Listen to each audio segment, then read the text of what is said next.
thriving, but they need stuff to eat. Yeah. And the problem is everything's been killed by pythons. There's 500,000 pythons that are in the Everglades right now. And there's also people spotted Nile crocodiles.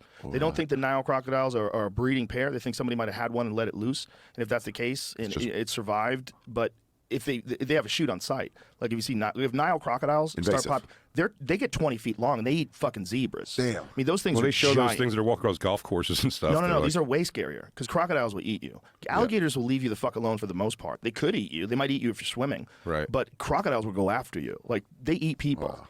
Like crocodiles in Africa, the Nile crocodiles that we're talking about, my friend Jim Shockey, he's a professional hunter. They sent him to Africa to kill these crocodiles because they were killing so many villagers. Whoa. Everyone in the village was like missing a hand. Is that the on way his the boat television turns show. over? Is those crocodiles in the boat? They just keep pulling they pulled the boat down? guy. That was the guy in a kayak. Yeah, that was yeah. Yeah, that was in some magazine. That's 45 He's years just old. going along, and then it flips it over. Yeah, the crocodile swam up to the kayak, flipped it over, and pulled him out of the kayak and swallowed him whole. But while his legs were still in there, he was pulling it out. Yeah. The kayak just keeps sinking, like as he's being chewed alive. Bro, they are best way to die. monsters. They are monsters. And here's the crazy thing: the pythons are such monsters that they're eating the alligators. Oh.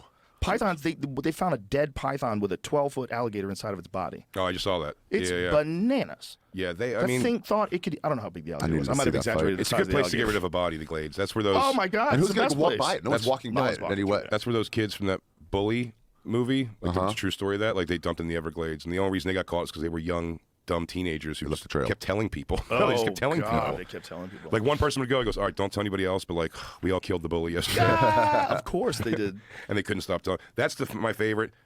That movie is made by that Larry Clark guy who makes all of the. Gummo? Yes, like Gummo, like those kind of Harmony Korine type guys.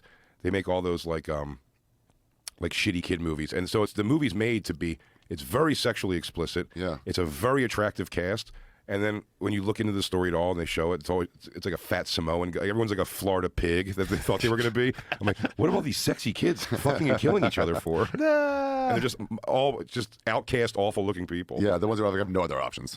This is my friend group. That's so interesting. Michael Pitt was a character in that handsome little son of a bitch. Bijou Phillips, Rachel Miner. That's always weird when they have a movie and you see what the real person looked like, and then you see them. Like when what's her face, Catherine Zeta-Jones played Giselda Blanco. Yeah. Oh yeah, Giselda Blanco, you know, the South. cocaine queen, that crazy bitch from The Godmother. Or yeah, she was terrifying. She was in those cocaine